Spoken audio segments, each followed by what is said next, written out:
Thanks very much. Welcome to the Daily Memphian's first 2023 mayoral debate. I'm Eric Barnes. I'm CEO and acting executive editor of the Daily Memphian. Thanks to everyone who's joined us here in the Halloran Center for the Performing Arts and Education, and those who've joined us online on YouTube or on the Daily Memphian site. We really appreciate it. I'll remind everyone that the full video will also be available afterward. Just go, if you missed anything today or you want to watch it again, you want to share it with friends, you can go to the Daily Memphian site or just search Daily Memphian on YouTube and you'll get the full video of tonight's 90-minute debate. This is a free and unsponsored community event, but we do hope that you've subscribed to the Daily Memphian or that you will subscribe. We are a nonprofit newsroom and we're providing extensive coverage of the mayor's race as well as the city council race and as well as ongoing coverage of crime, criminal justice issues here in Memphis. As you know, this debate will be focused on issues around crime, criminal justice, policing. We do plan to do another debate in the summer focused on other issues such as community development, economic development, and other issues. The rules for tonight's debate are hopefully pretty simple, although it'll take me a minute because I want to make sure I explain them well. But the goal definitely is to keep it as simple as possible so you all can hear from the candidates and hear their responses and their thoughts on these important issues. Each candidate will have a minute for an opening statement. They will also then have a minute for each question that I pose to them. We'll start with Karen Camper, and each time we do a round of questions, we'll move to the left. If I screw that up, Natalie Van Gundy here, our producer, will help me out and help me remember, just so everyone gets a chance to go first, everyone gets a chance to go last, and we rotate our way through that. There are timers up here in the front. If you wave and hold the cards up so the candidates can see. The people on YouTube and all can't see that. You'll get a sign when you're at 30 seconds. You'll get a sign when you have 10 seconds left. If you go over, you'll get a sign at 0. If you go too far, I'll rudely interrupt you, and I apologize in advance. I think I've said to the candidates, I hope I have, that, again, to keep it simple, we hope that people get their chance to talk. They're not interrupting each other. I don't want this to be super structured, but I also want you all to be able to hear from the candidates. You know, my rule is sort of the dinner table rule, not necessarily your family dinner table, but a dinner table with a couple hundred strangers. Be polite, be respectful, and hear from each other. The same is true from you in the audience here. People on YouTube can't see, but we've got an audience here. I'll stop short of saying don't clap or don't respond. That's silly. We wouldn't have you here if you weren't humans. But also, please, no heckling, no nothing, no bad behavior from the crowd. If you do, we'll put a spotlight on you and we'll embarrass you. And we'll keep doing it until you stop. So we have 90 minutes tonight, so we hope to get through as many of the issues as we possibly can. And if at the end of towards the end of the 90 minutes, if we have time, we will maybe do closing statements. We may be sick of each other. We may not want closing statements. We'll just kind of figure out where we are at the end based on time and the questions we've gotten through.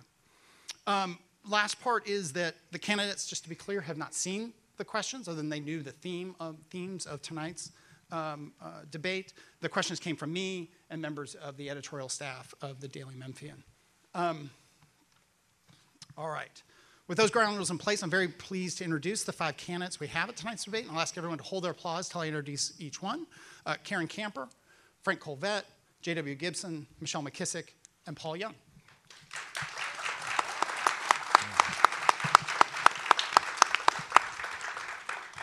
I'll also note that we invited 3 other candidates who are not in attendance.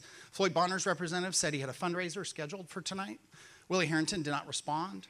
Van Turner had originally told me he could attend, but he said there was a mix-up and he had a previously scheduled fundraiser for tonight. And so with that, let's get started. As I mentioned, we'll start with 1-minute opening statement, so the timer's ready and good to go down there. Then we will go ahead and start with Karen Camper. Good evening, everyone. I am State Representative Karen Camper, your Tennessee House Minority Leader. I've been serving in the General Assembly for 15 years. I am a retired U.S. Army warrant officer. I retired in 2000, came home, got involved in my community, ran for office, and eventually became state representative. I graduated from Southside High School, and for the last 15 years, I've been in Nashville working to bring funds, investment back home to Memphis. Not just Memphis, but the region as well. If you think about Blue Oval City, I was a part of that. And I'm excited about Blue Oval because it's going to transform Memphis. And we need to be prepared for that transformation. I feel that the work that I've done in Nashville The money I've brought back to Memphis, thank you, the sadness there. The money I brought back to Memphis sets me apart from the people that's on this stage. I'm the only one with that experience and I know how to get things done for Memphis. Thank you so much. Good evening. Good evening. There you go. There you go. I'm Frank Colvett. I'm your Memphis City Councilman for District 2. I have served for 8 years. But I'm also a lifelong Memphian. I'm married. My wife is here this evening, as is my daughter. I married a lifelong Memphian. Memphis is our home. I founded a business of my own after we sold the family business, so I know what it's like to be responsible for literally 100 families that work with us when I was owned Greenscape. I know what it's like now to be a small business owner all over again in the real estate industry. That experience over 30 years led to my running for the Memphis City Council in 2015. Since I've been there, I've been elected chairman of the entire council. I did so with Republican and Democratic votes, and we've passed 7 balanced budgets without tax increases. All of this shows that I am the candidate that understands Memphis as far as government, but I also understand how to meet a budget. Thank you. J.W. Gibson.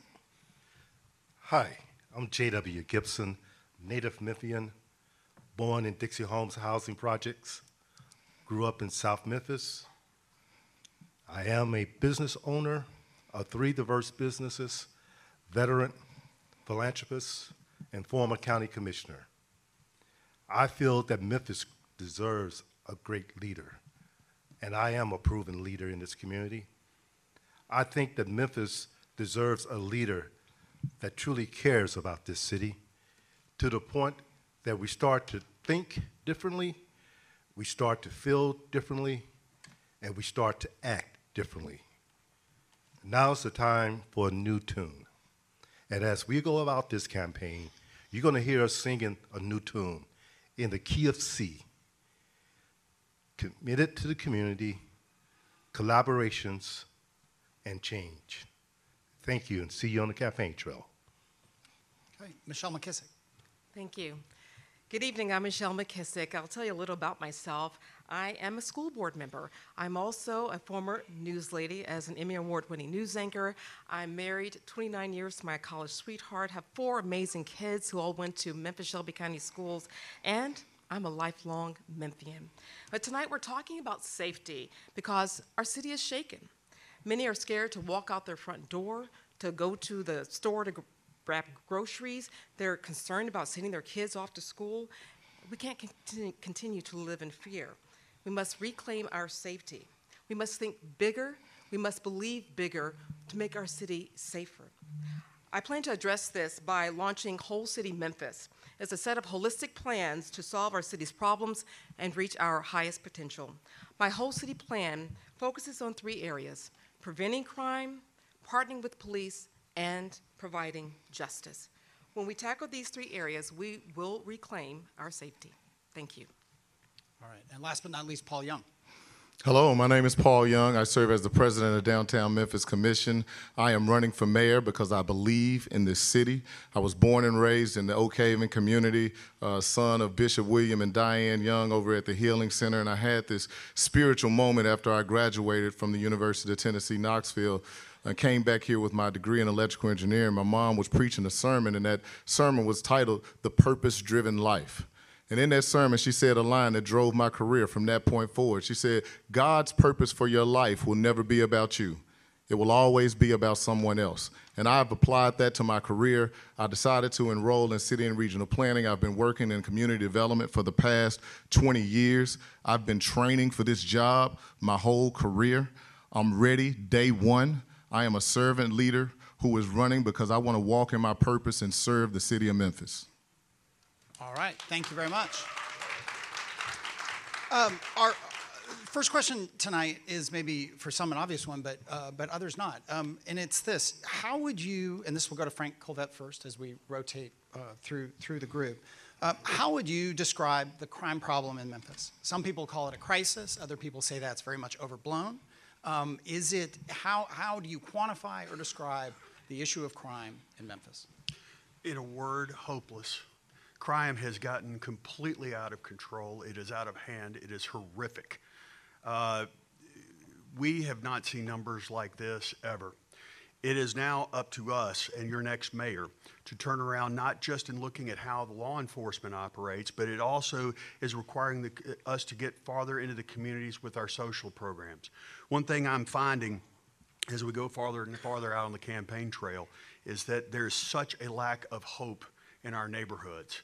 It's not just that they mistrust the cops, it is that there is such a lack of hope. And under my leadership and under our mayoral administration, I propose expanding programs in groups like the Boys and Girls Clubs, like Youth Villages, like GIF, like Bridges, groups that have a proven track record that we can fund, that we can empower, and that we can then measure. But until we focus on the entire picture and not just say crime is horrible or we need more cops or we need more balance for all of this, thank you very much. I'm out of time. Yeah. JW, same question. I would describe it as horrendous. Crime is at its worst, as has been stated. One of the things that I really want to send a message clearly in suggesting to you as Memphians is this is not a this is not an MPD problem. This is a community problem. We have got to become more engaged in helping to resolve some of these issues that are facing us. When you think at it from a big picture perspective, across the country, everybody is experiencing some of the same activities that we're experiencing here.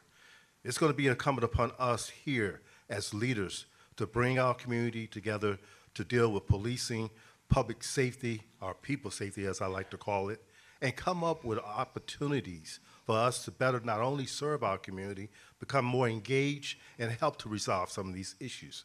Through collaborations, which you will hear me talk about quite a bit, I believe we can come together and get it done. Okay. Michelle.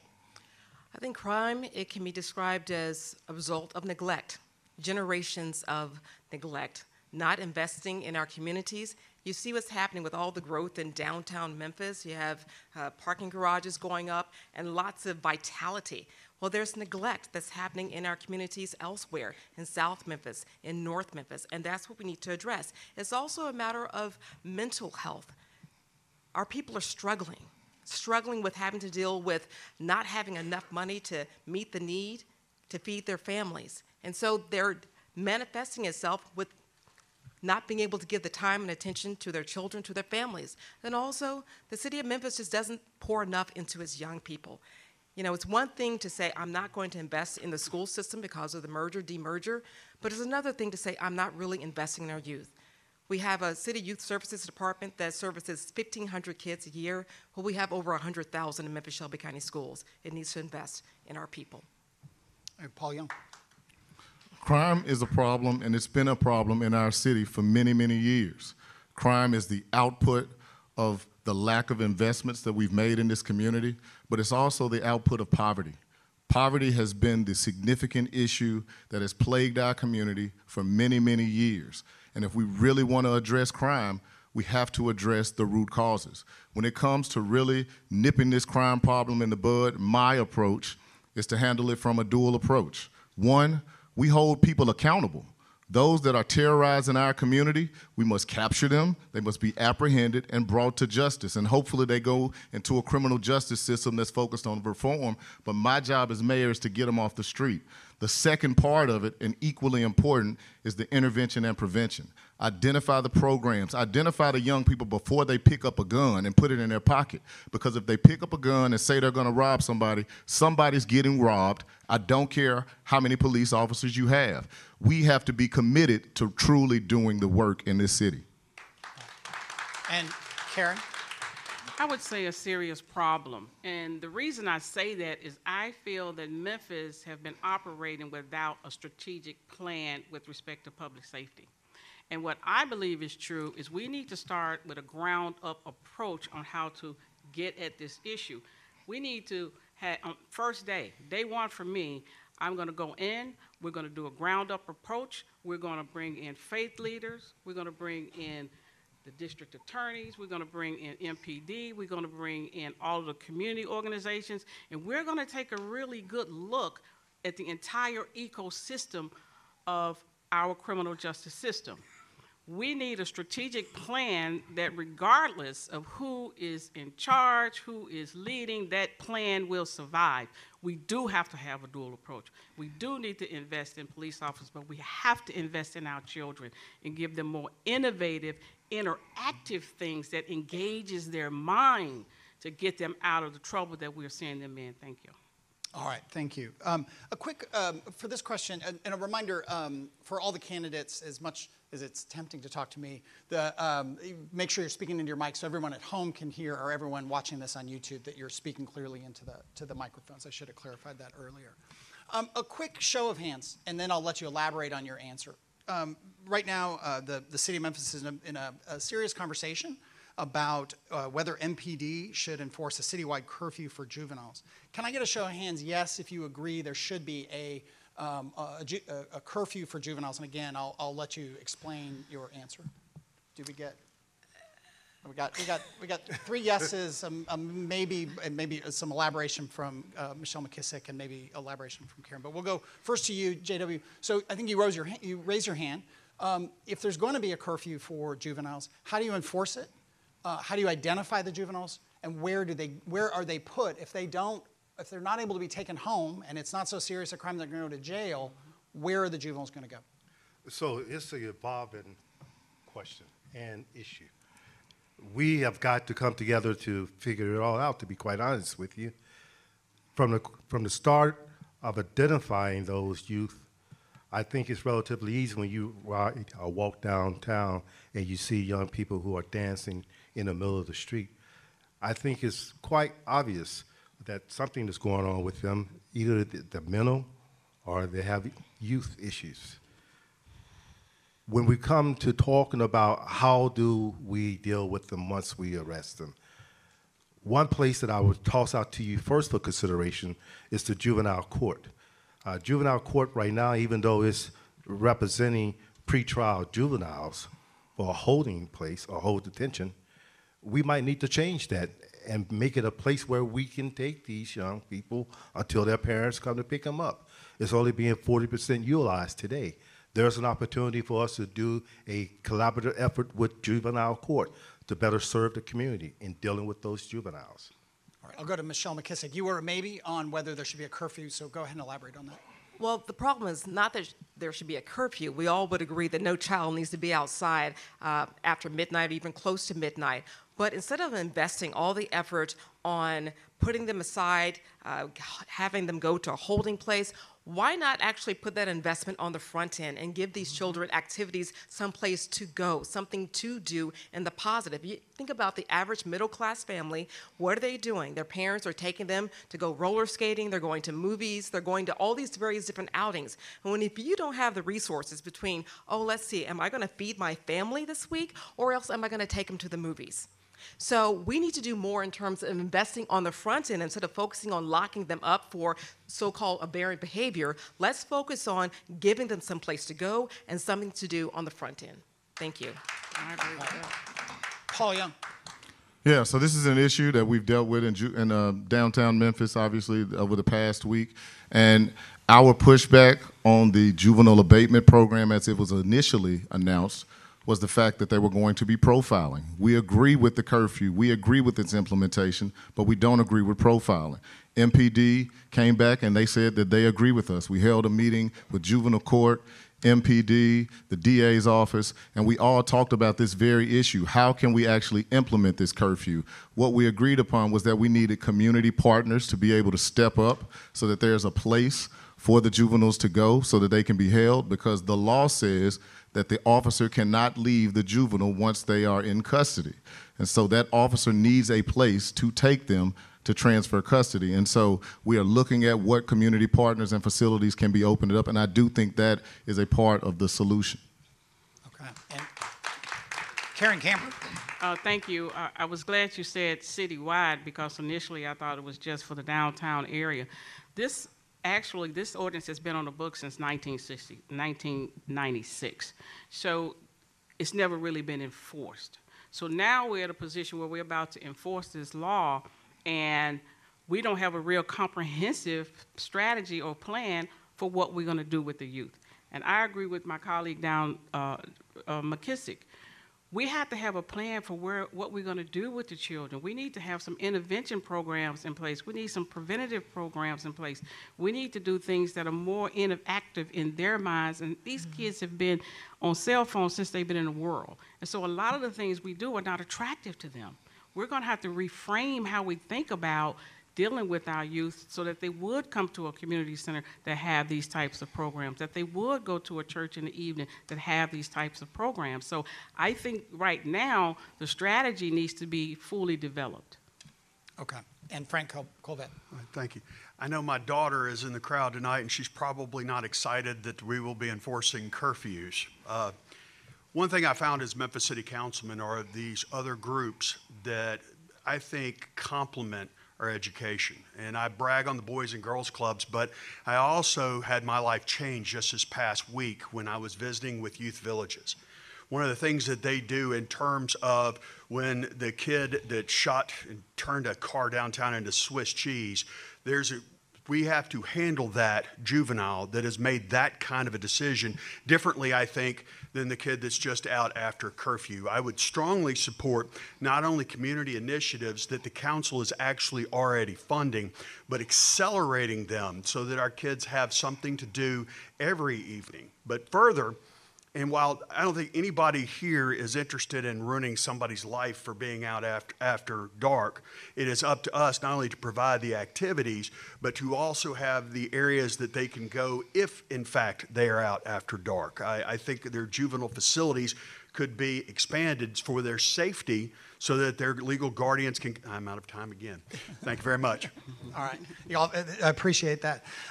We'll go on to the next question. This will go first to Michelle McKissack. All of you in various ways, and most people probably in this room, most people who we interview for Daily Memphian or we have on Behind the Headlines or any of that, will talk about, when they talk about youth crime, they'll talk about working with other partners. They'll mention youth villages, they'll mention Boys and Girls Club, they'll mention the school system.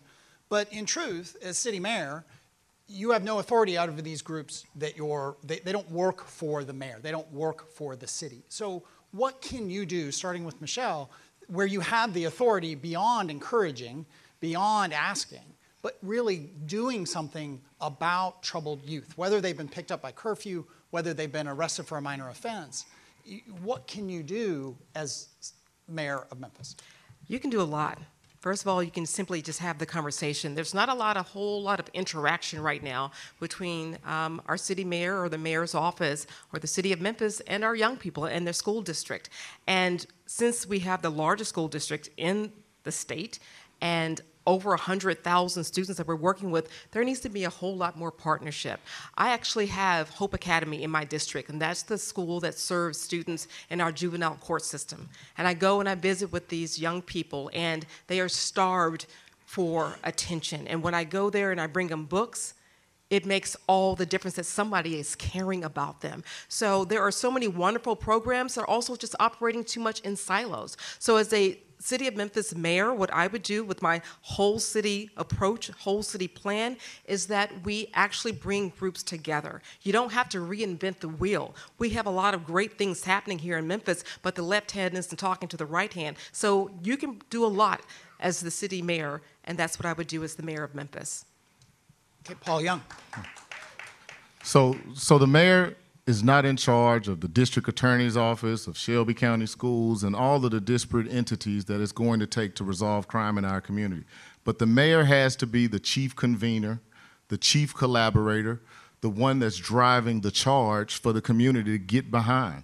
That's what I plan to do as mayor, and I have a track record of doing it.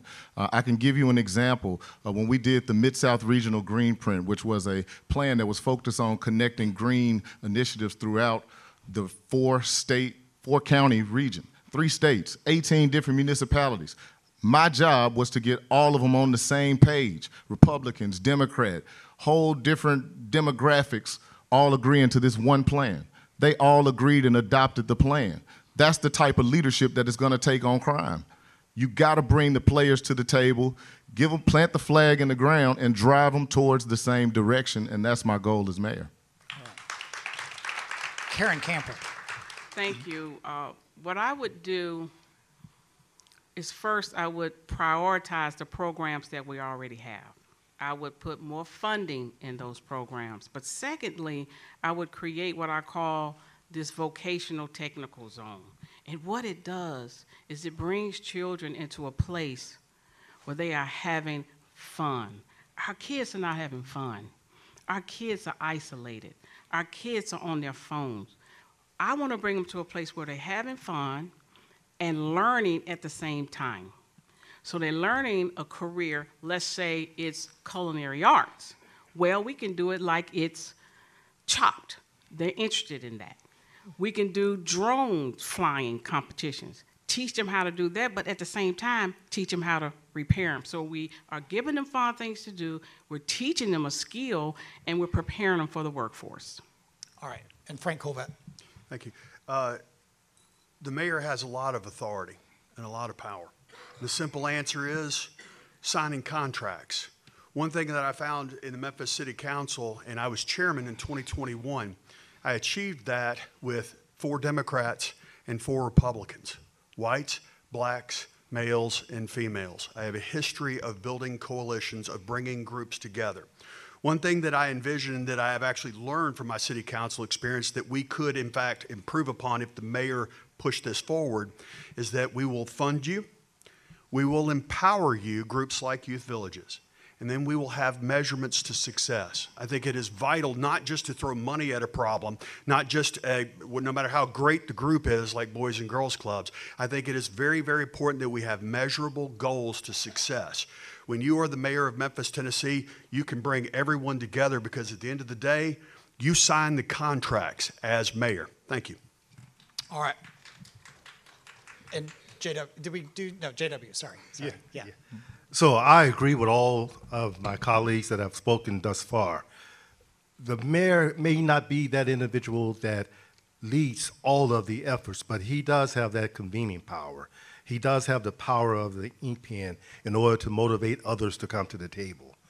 One of the things that I think I bring to the experience level of the table from my business background is that ability to have a goal set and maybe not that goal get attained first time around, but we have the tenacity, we have the creativity, we have the vision to figure out how to reach that goal.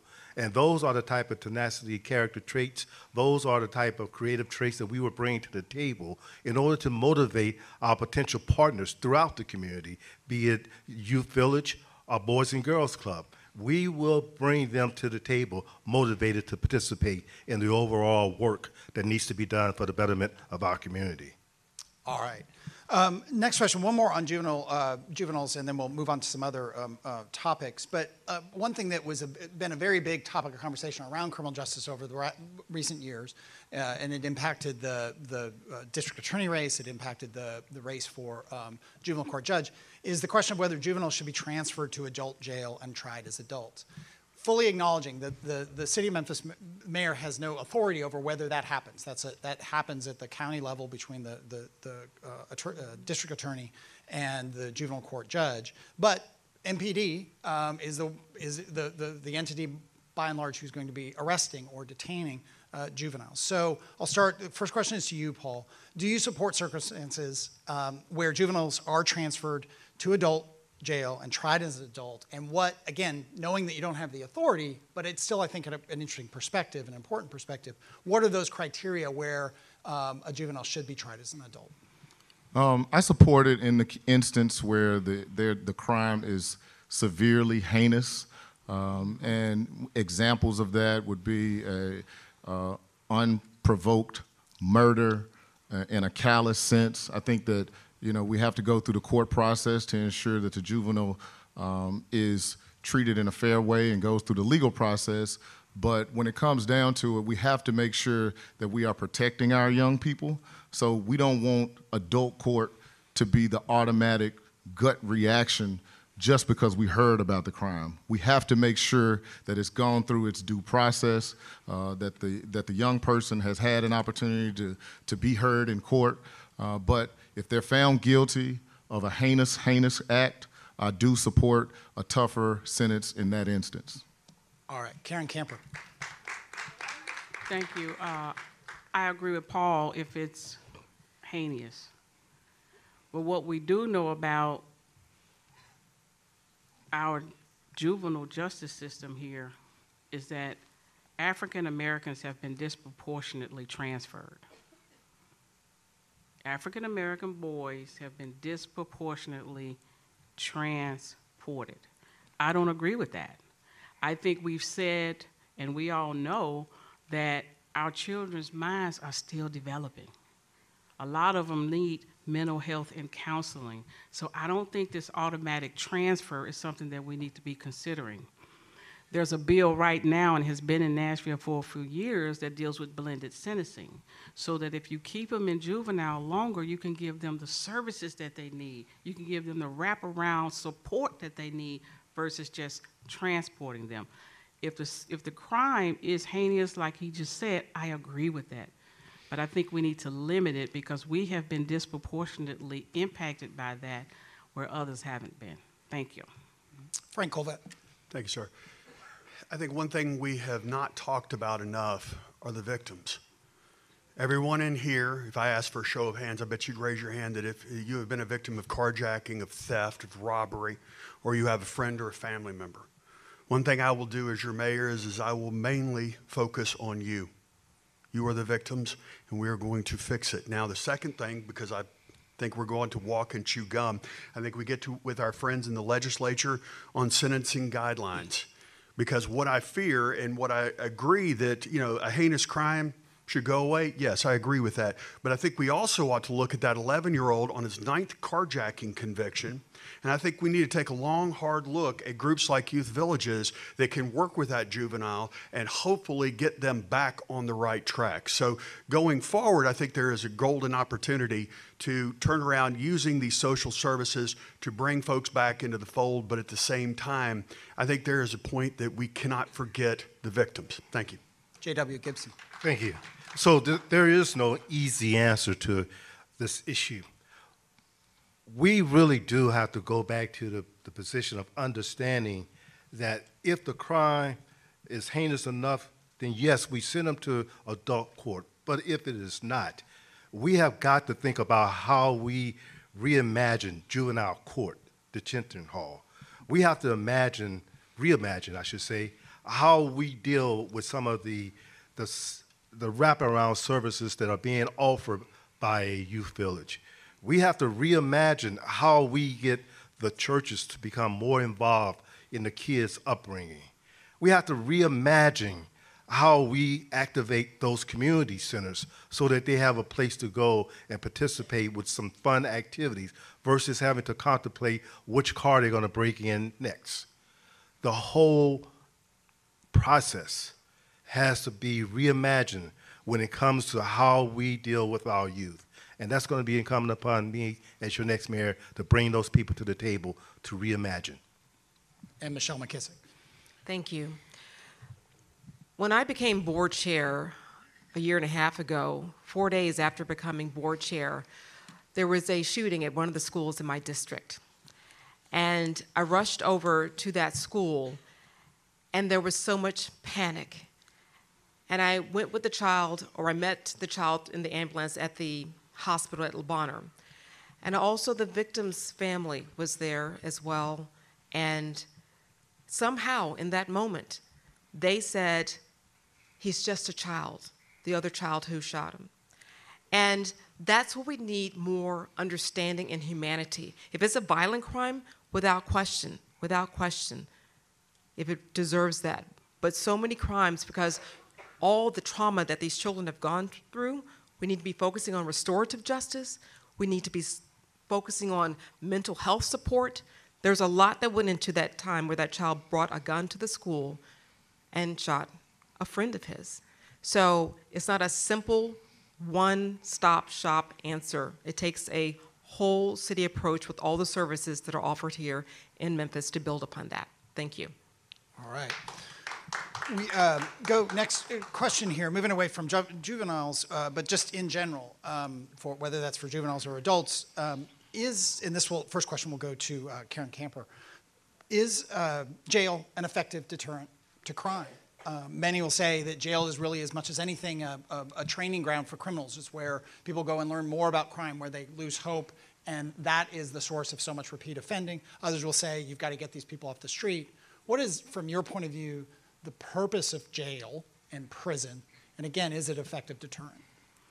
I don't think it's an effective deterrent. I don't think we'd have as many people there, and I don't think we'd have as many people languishing there if it was effective. We also know that from studies have shown that the longer you're there, the more hardened you get, and the more you feel, like you want to commit more crime. So you're hardened, the more you're there, the longer you're there, you're hardened. So I don't think we have the right rehabilitative services in our system. Now, if we had rehabilitative services, and I'm talking about Department of Corrections now, where we are transforming people's lives once they have been sentenced, then it could be. But I don't think it deter people. I think most people don't understand when they're breaking the law how much time they're going to get. When they are charged, yeah, they do. But it's not something that's deterring them from committing a crime in the first place. All right, Frank Colvett. Thank you. Jail, it fits a few crimes, clearly. They need to go away. But this is what I'm seeing on the Memphis City Council is a lack of hope. Jail, sending someone to jail is not the solution just every time, all the time. What we do not have and need more in our jail system is vocational training. Right? That was stopped as part of COVID. We need to reignite that and expand that. Further, under my administration, one thing you will find that, and I bet probably most people don't know this, but if you do not have a job while you're out on parole, you go back in. Well, there are groups like Freedom from Unnecessary Negatives that clean up blight and provide legitimate jobs and keep our folks that have paid their debts to society, keep them gainfully, lawfully employed. These are the kind of groups that we have to expand upon. So not only should we train them while they're in, we should also have the job programs. And I get it, it's not necessarily sexy picking up trash or blight, but it is a very legitimate job with a living wage. We need to expand that. Thank you. All right, J.W. Gibson. Thank you. So it's very, very good to hear my colleagues pretty much agree on the notion that we have got to create opportunities for additional training, additional help for those who need mental health. It is not a deterrent that changes their lives. It's not a situation that rehabilitates them. The programming, the opportunities, they're out there. They've been there for a while. We need the proper leadership that's going to step forth and actually bring those pieces of the puzzle together in order to create something that's going to truly work, not only in the jail system, but in the high schools and in the junior high schools. We got to be about doing the work more so than talking about it. Michelle McKissack. Jail is definitely not a deterrent to crime. Otherwise, there wouldn't be repeat offenders. So what is a deterrent to crime? It's opportunity. It's education. And empowering those and starting before the problem starts. It begins with prevention and opening up the opportunity and saying, you know what, you can have a high-paying job, not just a living wage job, but a high-paying job. One of the schools in my district offers welding. Welding, you can start off making $75,000 a year as soon as you come out of the certification program, which is offered in high school. So those are the types of opportunities that we need to point out to young people before they even get into a track record of falling into a life of crime because they don't have opportunity. So no, jail is definitely not a deterrent, but education is an opportunity. Thank you. And Paul Young. Yeah, so I would say jail in its current form certainly is not an effective deterrent, and I say that just based on the recidivism that we see. I believe that it would be better if we use that time with those that are incarcerated to equip them with skills so that when they get out, because the one thing that we know is that most of those that are incarcerated, particularly at 201 Poplar or at the penal farm, are coming back. They're going to be back on the streets of Memphis. And the question is, are they going to come out better or worse? Some of them are coming out better criminals. And so our job should be to make sure that as they're in there, they're being trained, and when they get out, we're looking at the policies and the opportunities that we can put in front of them so that they have an opportunity to gain income. Because if they don't gain income, they're going back to the life that they came from. We should look at things like Lifeline to Success, where they're cleaning up blight in the neighborhood using folks who were formerly incarcerated. So you're solving two problems at once. All right, we're just for perspective, we're about 35 minutes, maybe almost 40 minutes into this from a slightly late start. So quick show of hands, and I'll give you a chance to explain your answer. If you are elected mayor, will you keep Police Director C.J. Davis in her job? No one. Will you certainly fire C.J. Davis and replace her? Popular question. Okay, so it's somewhere in between, and everyone wants to explain their answer. Mm-hmm.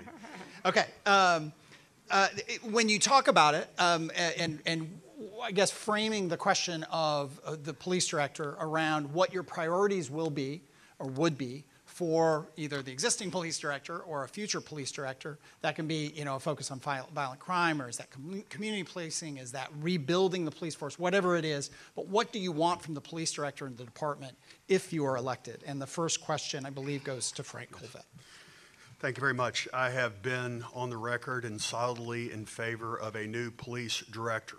I'm in favor of a national search, one who specializes in community policing, but equally important, specializes in recruiting. I think that our mental inventory of our officers and the stress that they are and will go under is vital to making Memphis and the police department successful. I also think that as we go forward,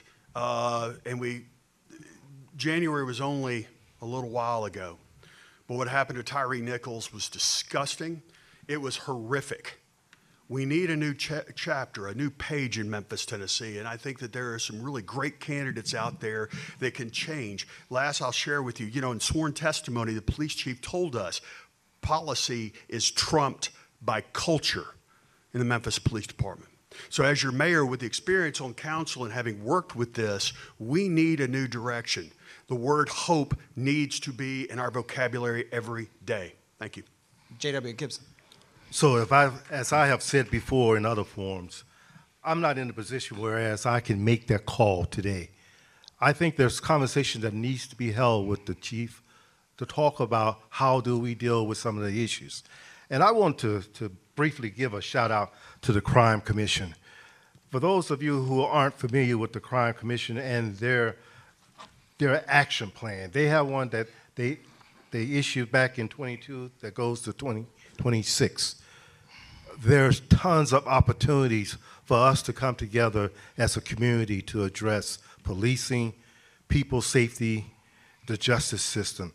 A lot of opportunities. I say to you again, a lot of the stuff that you're hearing talked about here today is not new. Where does the leadership come that actually bring these opportunities into play? Where does that leadership come from? It hasn't been amongst by bureaucrats and elected officials who stand here today. We need change to bring that all to bear. All right. Michelle McKissack. When Chief Davis first announced the arrest of the police officers and then released the video, she was applauded across the country, a model for what can happen to address tragic situations like the murder of Tyree Nichols. But as more information came out, that's when we had to ask the question, where was the oversight? Where was the accountability? So that's a question that she definitely needs to answer. And honestly, why? Answer to the people of Memphis, why should we keep you?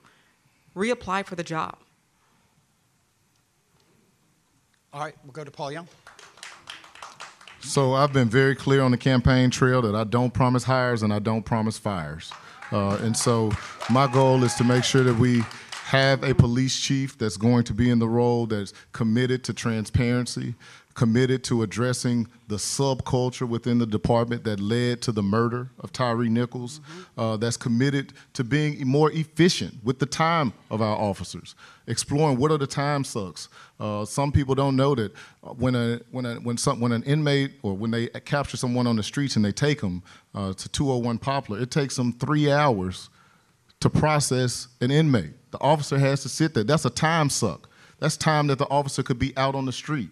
We need an MPD director that's committed to working with all of the players to ensure that we're resolving challenges like that so that we get the most for the people of our city. All right. Karen Camper. Thank you. I'm tired of Memphis being rated as the most violent city in the country. I'm tired of people leaving Memphis because they don't feel safe. There is something wrong with the system we have. So what I want to do, and will do, is convene everybody a part of the entire ecosystem. We have got to reform how we police in this city. We've got to invest in community policing. Yes, we don't have enough officers, but is that the real problem? I don't know. So what I want to do is put together a strategic plan, 5-6 year strategic plan, bring in faith leaders, as I said before, nonprofits, the DAs, the public defenders, healthcare, everybody together so we can come up with a plan, a public safety plan for Memphis, and then see if she wants to reapply for the job, or anyone else, maybe do a national search. All right. We'll go to next question here will be J.W. Gibson. And I'm going to try this. First, I'm going to try the hand raise thing again because it's going so well, which is, do we need, right now we have about 1,950 to 2,000 police officers. We had, for most of the last 7 years, been around that number. Do we need more than 2,000 police? Show of hands. Okay. Okay. Do we need more than Do we need more than 2,000 police, the current number, give or take current number? Okay, and you can, I'll give you a chance to explain your answer. So we had 3 yeses and two want to explain. When you go through that question about the number of police, please also talk a bit about if you think there should be fewer officers, please say that. Also, do you want to continue the signing bonuses and the kind of rate of pay increases that the Strickland administration has used to try to retain and attract police officers? And certainly if you have any notion of wanting to defund the police, please bring that up. And again, first answer goes to J.W. Gibson. Okay, so the 2,000 number that I hear talked about quite often, I'm in support of. One of the things that we do have to realize is Memphis, even though the population is not that huge, geographically speaking, this city is spread out. And the thing that concerns me the most is the response time that our MPD officers have to deal with. Because of the geographical location or the layout of Memphis, we need to maintain and improve those response time. Where I live in Raleigh, it takes on average 29 minutes for cops to respond to an issue. That's not acceptable. When we talk about recruiting, yes, I'm supportive of Mayor Strickland's effort to offer more funds for officers coming to Memphis MPD. I support that 100%. I think there's other opportunities for us to add to our recruiting efforts. I'm glad that they decided to go outside the city of Memphis. But yes, I'm supportive of the 2,000 number, and I'm supportive of us being able to create more of a interactive cohesiveness among the cultural aspect of police officers representing the city of Memphis. Okay. Michelle McKissack. I have a neighbor across the street who's a police officer, and we have conversations often, and he tells me that they need more support. 2,000 officers, I believe we have what we need, but they need more training. They need more cultural sensitivity training of how do we work in the city of Memphis in a very large urban district that we're working in. And when I say we need to improve the quality of training, there's often been conversation about the residency and whether or not would that increase our pool and quality of our candidates if they were able to live outside the city of Memphis. I think right now they're being held to a standard that apparently some of those who are trying to enter this race to mayor are not being held to or want to hold on to. So we need to look at, what kind of support, because the great majority of officers, they're doing exactly what they're supposed to do. They're putting their lives on the line. We need to support that and give them the training they need to do their job. Thank you. Okay. Paul Young. Yes, I do believe that we need more officers, and I base that based on my experiences in downtown Memphis.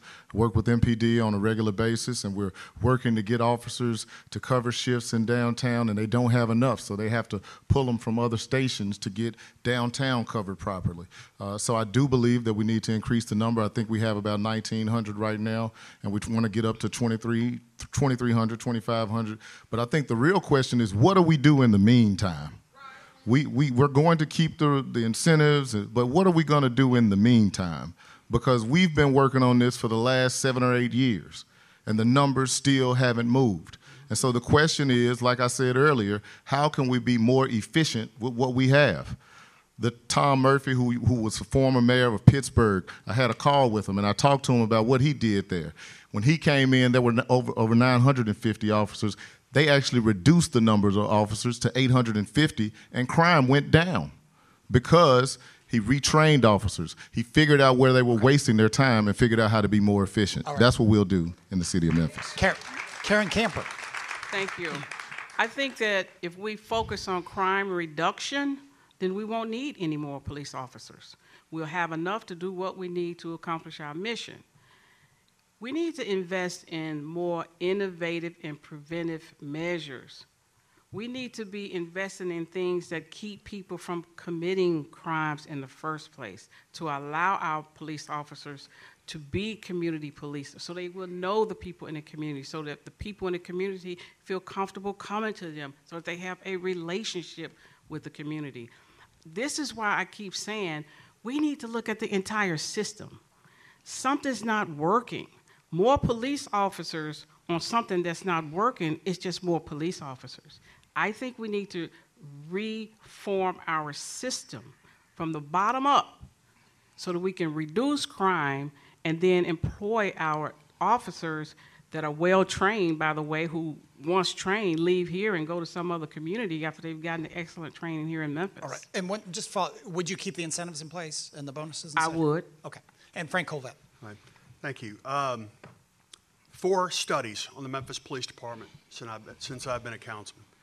Number is 23 to 2,500 if you want to, and these are the experts, the nationally recognized experts, if you want to really kick off and influence community policing, that's the number. So one of the things that I look for is in the hiring process, and I can tell you that having worked with the police department now for 8 years, we need a fresh start in terms of our hiring, in terms of their mental inventory, in terms of our training, because community policing is exactly what it sounds like. It's when you know that police officer, it's Fred, it's not just a police officer, it's the neighborhood guy that you're very comfortable with.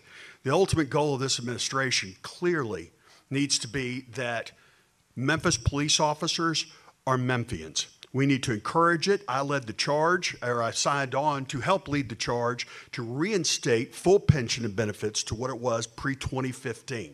We will continue with those efforts. The way I look at it is, I'm sorry, thank you. I'm out of time again. Sorry. All right. Next question to Michelle McKissack here. The Memphis City Council recently passed ordinances that limit MPD's ability to pull over drivers based on issues such as expired registrations, temporary tags, broken lights, missing bumpers. They also ban traffic stops. Bill Dries is in the house and he can check me on this. But they also ban traffic stops by unmarked police cars, or at least limited the ability for that to happen. Starting with you, Michelle, do you support those sorts of changes? I believe that it shouldn't be a crime to be poor. And that's what the case is for so many who are being pulled over by police with a broken tail light, with expired tags.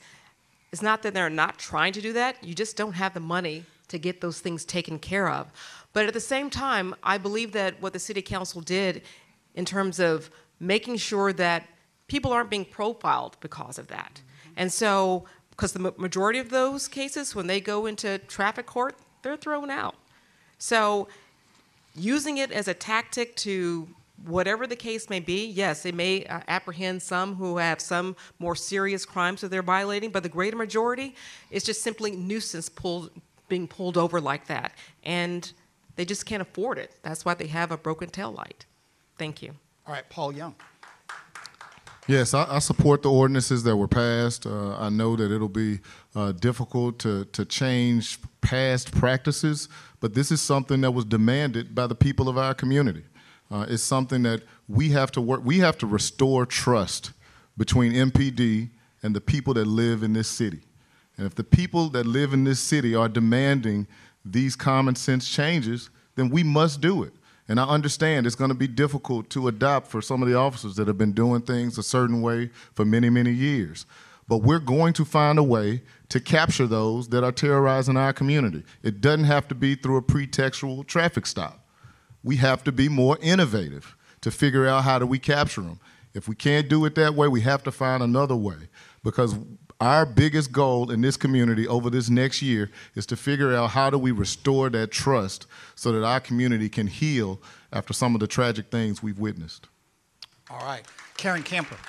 Thank you. I agree with the council on what they did. I'd like to see more accountability, like more investigations, more on some of these stops. I'd like to get information on why we have these kind of stops. What is the data telling us about these kind of stops? But at the same time, I feel like the police officers, if they're not making these frivolous stops, as one of my colleagues put it, not up here, they could be solving more violent crimes. So I think it frees them up to do priority on solving the violent crimes versus making some of these small stops. And I do feel that there is a element of profiling that's concerning to me. We've seen it here before, and I think we've been slowly moving away from it, but it's a culture in our department that we really have to address and deal with. All right. Frank Colvett. I proudly voted in favor of these limits. One thing I found is that our police officers, if they observe you breaking the law, they are compelled by law to pull you over. So that's what the council was looking to do, which was soften some of these rules. Now, what I think it also speaks to is the $2 to $5 million we're going into budget season tomorrow that the Memphis City Council is putting in to get these kinds of numbers, these tracking numbers, these demographics from the Memphis Police Department. I will be very happy to lead that charge so that we can tell you exactly who is getting pulled over and what the demographics are, because if there is anything going on with racial profiling, we're going to find it, and it's going to cost us $2 to $5 million to get that. What I would also say, though, is this speaks to a broader question of MATA, in which I'm sure will be another conversation, of people getting to work and they have to take their cars. One of the long-term plans of my administration will be development all throughout the city, but also taking a long look at MATA so that you do not need to use your cars. Thank you. All right. J.W. Gibson. I do agree with the resolution that was passed by City Council. I think it starts with the rebuilding of the trust with MPD police officers. That's key. That's one of the things that are truly missing. It doesn't address the hard crime. It doesn't address the situation that we are eventually going to have to deal with on how do we truly reduce crime. So we got to come back to the real question and develop some real answers. This will help to help rebuild trust, along with the oversight committee. That will help rebuild trust. It's a key, important segment of our community that we have trust within our police officers. So these type of acts I support because it goes a long way in helping to rebuild the trust. All right. We'll go next to Paul Young, right? I've got this right. Paul, gun laws are overwhelmingly set by the state legislature or even the federal government. The county, the city has far less control over that than you may want. But I'm going to go out on a limb and say for each of y'all, and starting again with Paul Young, if you could wave a magic wand as city mayor, what would you do about guns? We would certainly reduce the number of guns that are in the hands of our young people and people in our community in general. And I say this as someone who serves as the president of Downtown Memphis Commission. When I've been working with MPD over the past couple of years, what they've told me is most of the cars that they've pulled over have guns in them. Young people with guns in them. But somebody is over a certain age and they're able to have the gun in the car legally, knowing that they were up to no good. That is unacceptable in our community. And what I would like to do from a state perspective is work with our legislators to come up with some common sense laws to say that in an urban environment like the city of Memphis, where our density is much higher than some of the rural areas of our state, that the rules would be different. That in our entertainment districts, where you have bars and a lot of alcohol, that the rules are different. Those things make common sense. And those are things that I plan to work with the state to try to achieve. All right. Karen Camper. Thank you. Yes, guns is a problem, and the state legislature have been passing plenty of laws to allow more to be out on the streets. I do feel as if we don't need to lower the age from 21 to 18. That would help the situation. And I will say this about our current mayor, our county mayor, the sheriff's department, and the police department throughout the entire state came to Nashville begging us not to do some of the things we've been doing with relaxing all of our gun laws, with getting rid of the permit. So I have to continue to fight to that end to stop with all of these quick access to guns.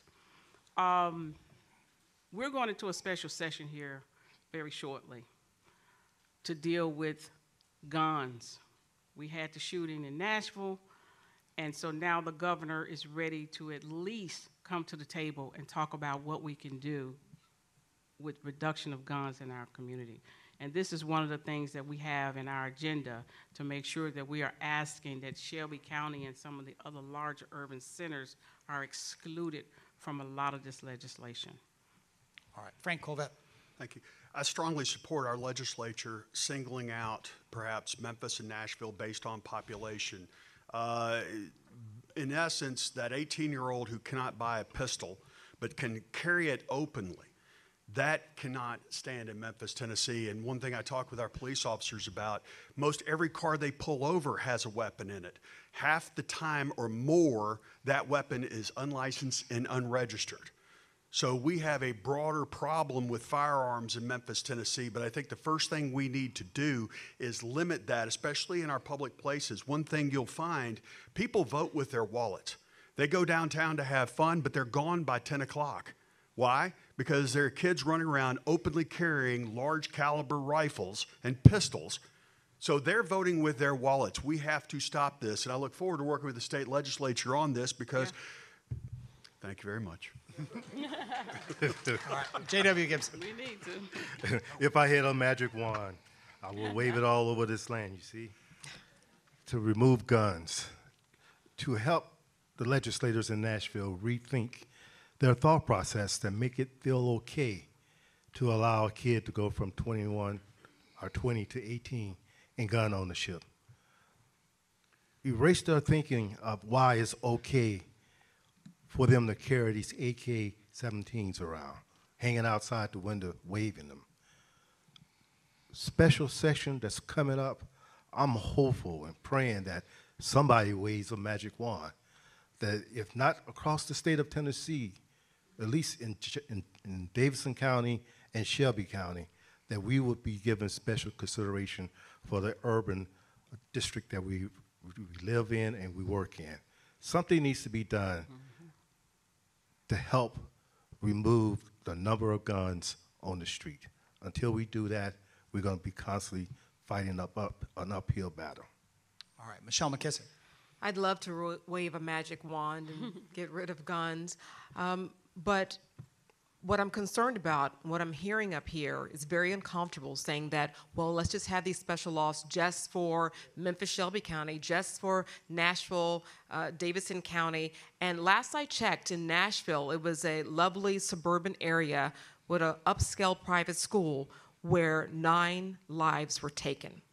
So this is something that needs to be addressed as a state.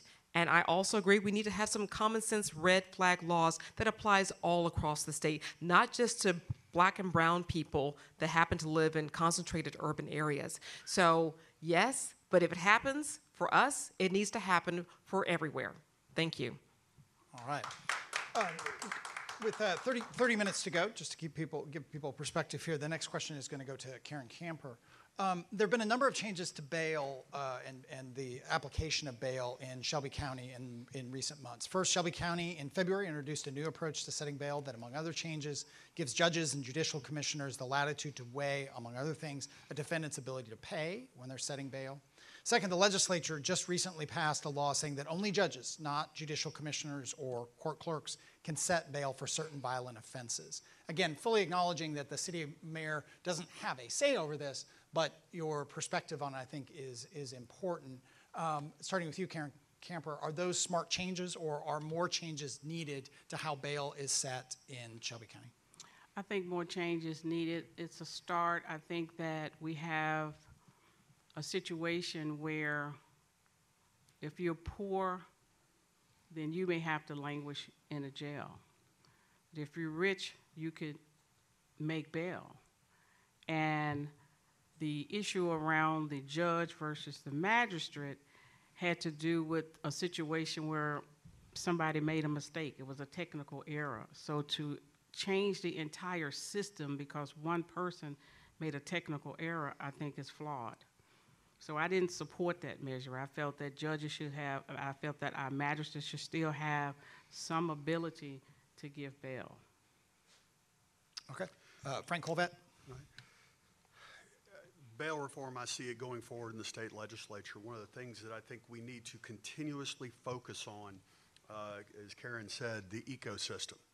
When you look at groups like youth villages and how they can potentially help us and assist us with people not being incarcerated and then helping them change their lives, that's the real game changer here. But when it comes to this administration's position on somebody shooting up a nightclub and killing 2 people, or I think it was more, and their $800,000 bail was lowered to $25,000, then I think there's a bigger problem at work here. I think their comprehensive look should be in order, beginning for the state laws all the way down. But this administration takes a long, hard look, not just at the criminal and criminal reform, but also the victims, because I think once we get through all of this, you have people whose lives were changed forever, whether it was their car got broken into or a loved one was killed, and to know that that person is just now walking the street on $25,000 bail is unacceptable. Thank you. All right, Frank, J.W. Gibson. Thank you. I appreciate and support the recently passed resolution or law. One of the things that I'm glad to hear you say, Eric, and when you give these questions out, you make it clear that it's not the responsibility of the mayor. I'm glad to hear you make that notation. But also, it takes me back to reality, which is something I really want us to focus in on, because it's okay to stand here and talk about the rhetoric that you want to hear. It's more important, in my humble opinion, that we start to have conversations about holding elected officials responsible, not only this particular election term, next term.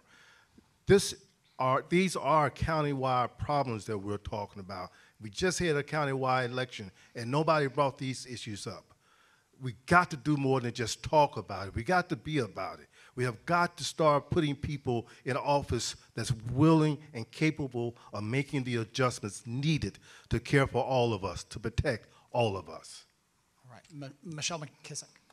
Thank you. Thank you. Bail reform is something that is a must because, as again, here in Memphis, this is a city struggling with poverty. And so it's not just a matter of, getting bail. There are so many resources that people who are already caught up in the court system, they don't have access to. So bail reform would be another burden that's lifted off of the crime of just being poor on top of just all these minor offenses where they're struggling with having to get access. They don't have family to call. They simply do not have family to call to say, can you help me get out of jail? So yes, I support bail reform. Paul Young. Yes, I support the basic premise of bail reform, which is essentially saying that the ability to pay should not be the reason that you're able to get out. There are so many people in our community that are struggling with poverty, and they are arrested, and the downward cycle begins because they're arrested. We don't know if they're guilty or not, but they are incarcerated, and now they can't go to their job. They're going to lose that job. They now go get out of jail. They're found not guilty, and now they are struggling in deeper poverty than they were before the unfortunate incident took place. Now, what has to happen as we look at these bail reform changes is making sure that the ability to get out of jail is based on the severity of crime. And I know that there's more work to be done on that, but that should be the basic premise. You get out based on the severity of the crime. If the crime was not as severe, then it's easier for you to get out. If it's a severe crime, then you have to do the time. Okay. Next question. This question starts with Frank Colvett. In terms of crime, the current mayor, Jim Strickland, ran on a number of, now finishing up his second term and is termed out, emphasized crime when he was running 2 years ago, or sorry, 2 terms ago, and 4 years ago. He emphasizes crime on a pretty much regular basis. Starting with you, Frank Colvett, has Jim Strickland been a successful mayor in terms of crime and criminal justice? I got the fun one, didn't I? Mayor Strickland came to office with the pension and benefits removed, so he began in office 300 to 400. You want to talk into the microphone? Oh, I want to hear what you're saying, but I want to make sure everybody else Sorry, does too. Eric, I'm I sorry. keep looking I'm at sorry that. to interrupt you. Make sure we give him. I'm going to run out of time. No, you're going to be fine. Mayor Strickland came into office, and we reinstated the pension and benefits to move forward on that. I think COVID hurt us in many ways, but I also think his choice of police director has hurt us further. My administration going forward will be to accelerate what works in the Boys and Girls Clubs, GIF, Bridges. Those are great examples of it. But in terms of hiring and recruiting the right police officers, that is everything here. If you're going to have community policing, we have to amp up, not just numbers, it's not about that, it is the quality of police officers. In doing so, like I've always said, if you have a good police officer, they're the best thing in the world when they're community policing, because then you know them by their first name. Thank you. All right, J.W. Gibson. So I love this question. No, I don't think he's lived up to it. One of the things that have concerned me for the last 8 years and continues to concern me is we have elected officials that say all the correct buzzwords when they're standing in front of you asking for your vote their first term around or their second term around. We have got to be more diligently as Memphians concerned about our city in ensuring that we hold our elected officials accountable. There's no way we can continue to live in this misguided world of believing the hype only to see the quality of life in cities that we love and we lived in all of our life continue to decay. No, he's not doing his job, and a lot of other people who are elected officials and bureaucrats who are in position of control aren't doing their jobs either. We just can't point out Jim Strickland. Michelle McKissack. Thank you. Mayor Strickland has efforted to reduce crime by just simply adding more police officers and cracking down with Scorpion units and other units of that nature. And clearly, that's not working. We need to have, once again, an approach that focuses on crime prevention, and that's a different way to look at it. To how do we go about stopping crime before it starts? It's not just enough to say we have a crime problem, let's tackle it by having more police in the streets of Memphis. We've got to look at it in terms of what are the people doing, where are they coming from, why are they committing these crimes, why are they recommitting crimes? They're not getting that support and services that our city needs to help us move forward. So, Mayor Strickland, I think he's made an effort, but there is so much work to be done. Thank you. Paul Young. Yeah, so I don't think there are many mayors of major cities in this country that can say that they are being effective on crime in this current climate. Since COVID, crime has gone up in every major city in this country. And so the question before us is not about Jim Strickland. It's about the future. What are we going to do that's different than what we have currently been doing? I think we need to be really thinking about how do we touch these people in a different way. The strategies that we've relied on are not working. And so the question now is, how do we go into a future that is different? How do we touch the minds of the young people before they pick up the pistol? Because that's what's happening in our neighborhoods and our communities in a real way. How do we get to the people that are doing this work in the communities for free? Those individuals that are on the front line, how do we support them? Those are the ones that are going to transform this community, and those are the questions that we need to be asking. Yeah. All right. And Karen Camper. And I agree with that. What I see is Memphis over the last 10, 12 years has been 1, 2, or 3 for violent crimes every year. So we have a system that needs reforming. We talk about bail reform, we talk about all kind of reform, but our policing system needs reforming. We're going to have to look at every single piece of the ecosystem to include, like I said before, MPD. We have to include the public defenders. We have to include formerly incarcerated individuals. We have to include nonprofit organizations, faith leaders. Everyone has to be at the table. You that's out here, that's on the ground, that know what's happening, that have ideas. We are in a position where we can create what we want it to look like. And that's what I think we have to do. And I know COVID was tough, but we were the 1 and 2 before COVID. So he inherited a system that he kept doing the same thing with. We've got to change that. Okay.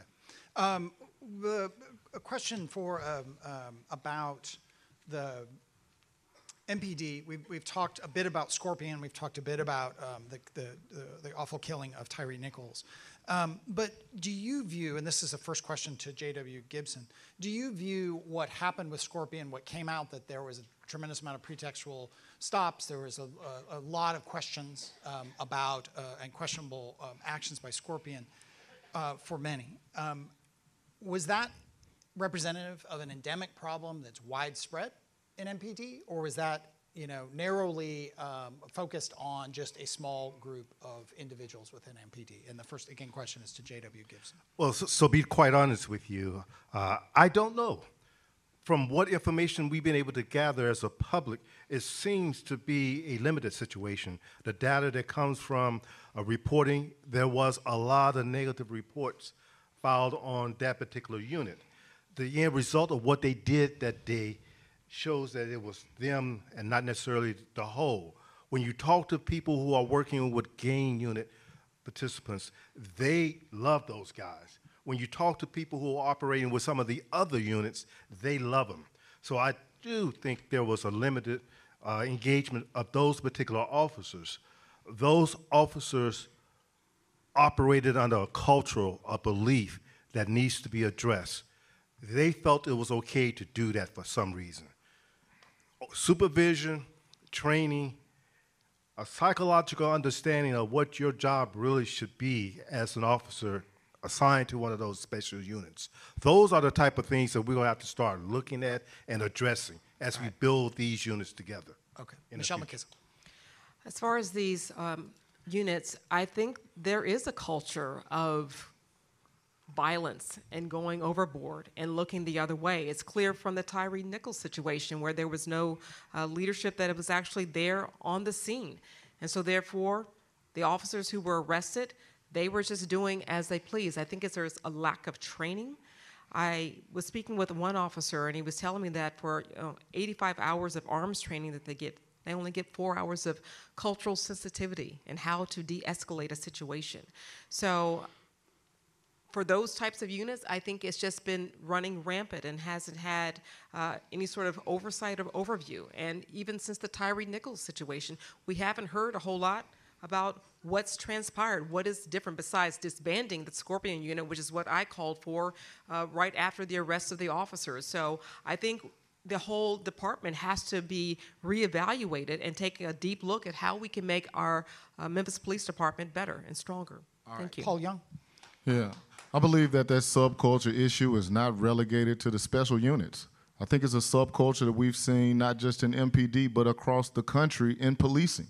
And so we have to root it out wherever it is. I'm not one that says that we need to ban specialized units, because I believe that some of the specialized units are necessary to handle specialized tasks. One example would be the CIT unit that MPD has that goes out to respond to mental health crises. We need officers that are trained in those special, unique instances.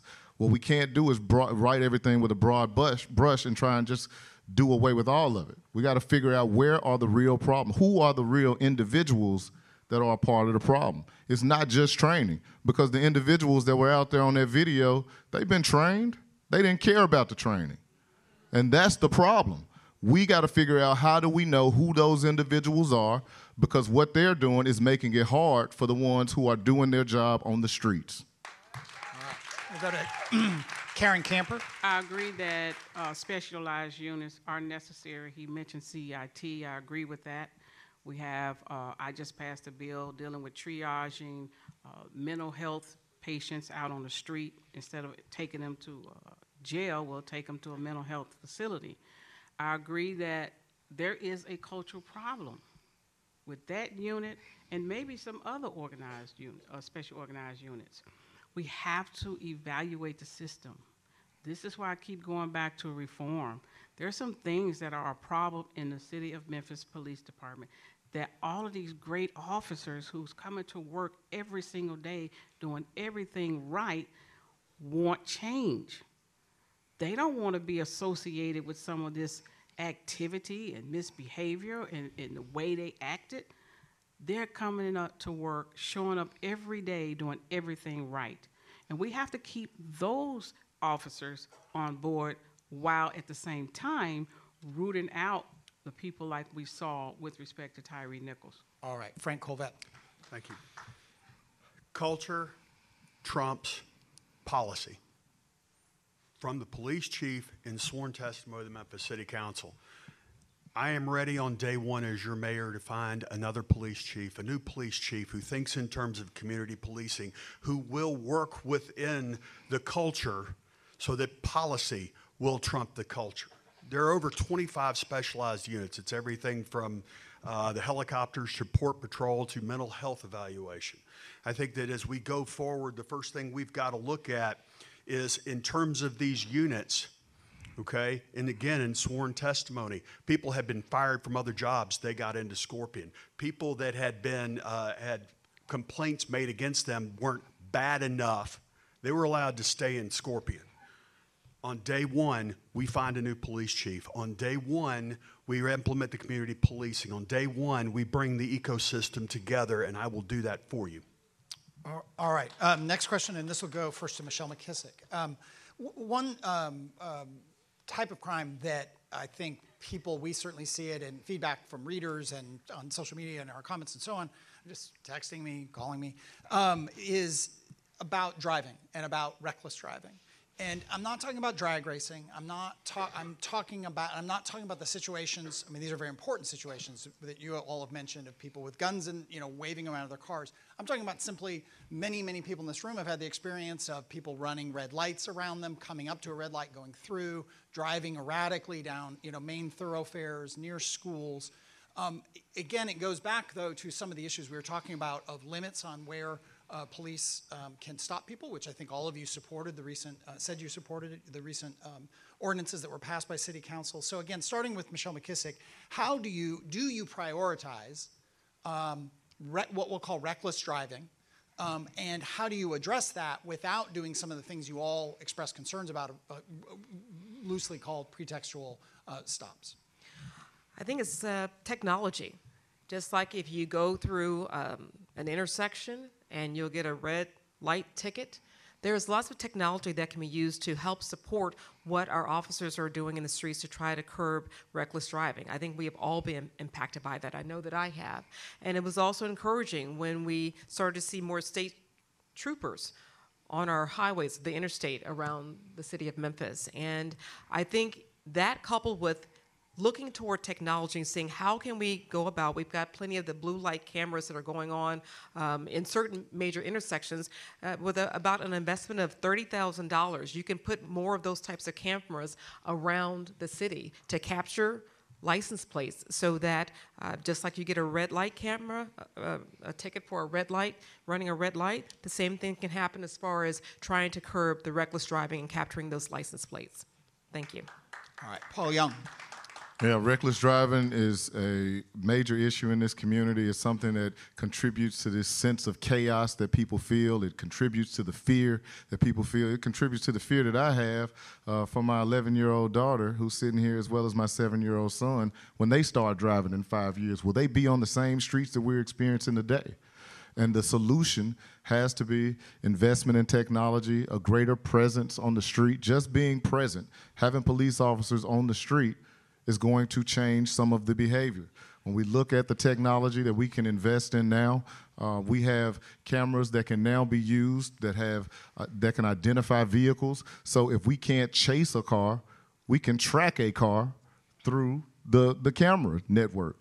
And those are things that we can do safely, because in a dense downtown area or even some of the neighborhoods throughout our city, it's not safe for police to go racing after whoever it is that's speeding. But if we can identify the vehicle and track it back to them later, then it's more effective in terms of keeping our community safe. All right, Karen Camper. Reckless driving is it's out of control in Memphis, and most of us have experienced it, and it's putting innocent lives in peril right now. I believe that we need an ordinance that for some of these repeat offenders, we can pass an ordinance, we can impound that vehicle, and we can sell it at auction. I do agree that they may have to buy their own car back. I do agree that technology is important, though. With the cameras, identifying who they are, bringing them to justice, because it's putting people's lives at risk. I myself, I've almost been swiped by someone making a mad dash past me. And I know a lot of our children who are young people driving are in fear when they're out there on the streets like that. So I do agree with technology. There's more we can do there, and as your mayor, that's what I will do. All right, Frank Colvett.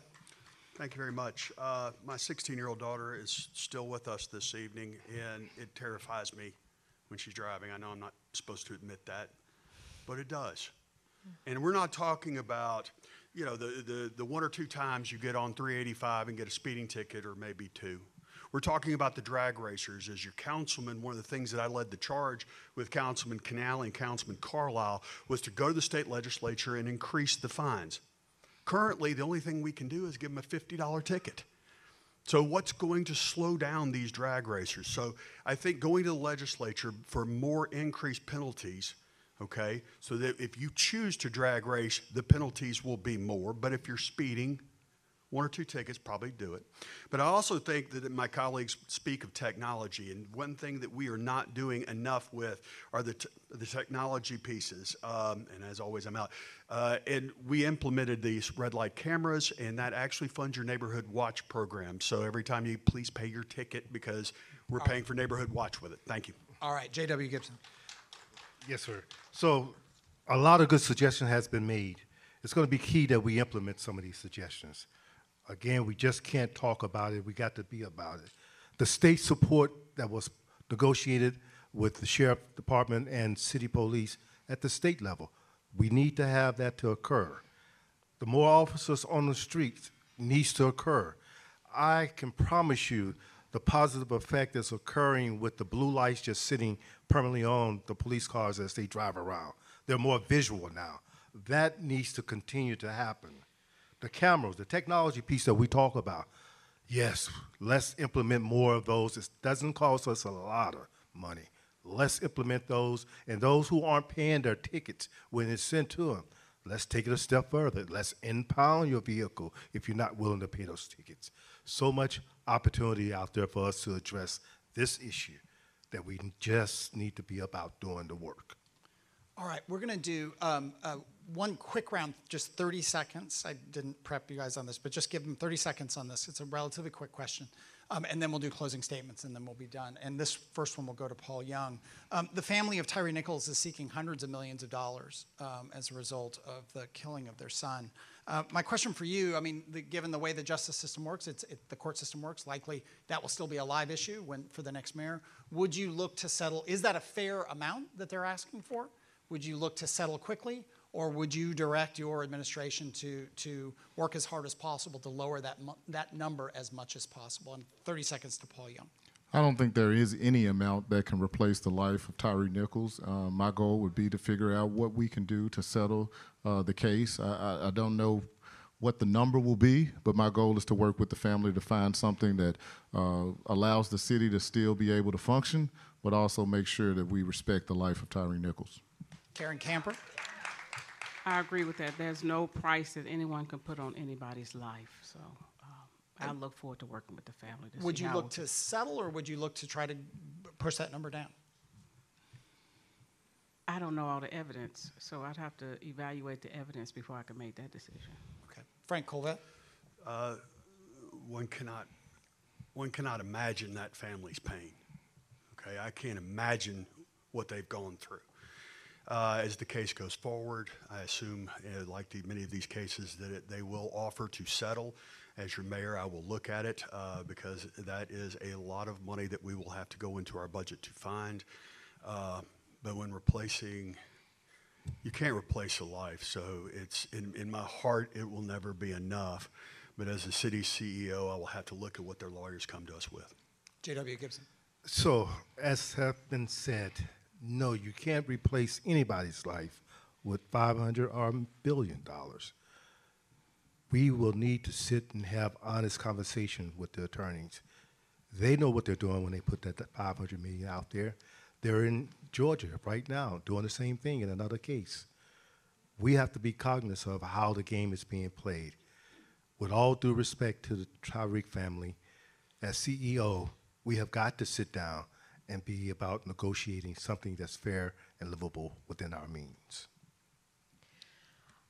I had the pleasure, the honor of meeting Tyree Nichols' mom. We were at a candlelight vigil together. The money is the very least of her concerns. She's sending a message, because sometimes you have to talk to folks through their pocketbooks, through their wallets, to say that this cannot happen again. So as mayor of Memphis, I will defer to her attorneys and what they decide they will, if they're willing to take some sort of agreement with the city's attorneys. But I would never ask her to settle. Thank you. Okay. We'll do, again, this first one will go to Karen Camper, a 1-minute closing statement. Thank you for this evening. Thanks for listening to us. Thanks for being here. I am honored to be running for your next mayor of Memphis. I see an opportunity before us with especially Blue Oval City coming to West Tennessee. I think it's going to transform Memphis. It's going to transform the entire region. And we have an opportunity to create what we want it to look like: a vibrant city, vibrant neighborhoods, reducing crime, and I look forward to being your mayor to help us as we transition to this new Memphis. All right. Frank Colvett. Thank you very much to the Daily Memphian for having us. I'm ready day one. Day one, so much so that your mayor's personal cell phone number is 292-0535. Yes, that is my real personal cell phone number. Your mayor needs to be the mayor of all of Memphis. Needs to be ready to go to all parts, all communities, meet with everyone, not just in the good times, but be front and center when things like Tyree Nichols, when we need a leader, I will be there. My private business background, but also my time in public service, balancing budgets, stretching your dollars as far as we possibly can, getting with the consultants. I have not spent my life looking for a title. I would like the job. I would like the job of being your mayor. I'm Frank Colvett, and I would greatly appreciate your vote. Thank you. All right. J.W. Gibson. I also like to thank Daily Memphian for putting together this forum. To be quite honest with you, it's one of the most exciting ones that I participated in thus far. I believe my humble beginning, coming up in Memphis, Tennessee, has uniquely prepared me for your next mayor. I honestly believe that it takes more than just the rhetoric that you hear coming from our elected officials on a round-robin basis every 4 years. The bureaucrats that sit and listen and talk, but never come before you with real solutions. I submit to you that I'm prepared to bring to the table a history of getting things done. And that's what you need as your next mayor. Someone who's going to be about doing the work, not the talk. Thank you. All right. Michelle McKissack.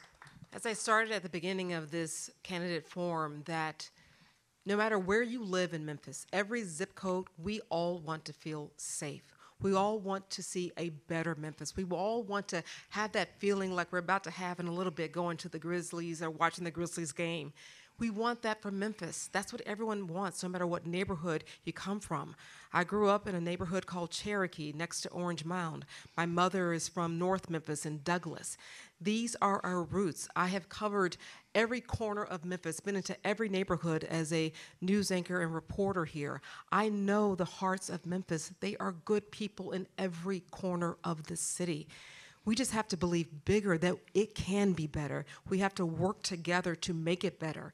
There are so many opportunities here, so many wonderful nonprofits, the private sector, the public sector, but we've been operating too much in silos. We have to come better, have a whole city approach, a whole city Memphis, to make things better.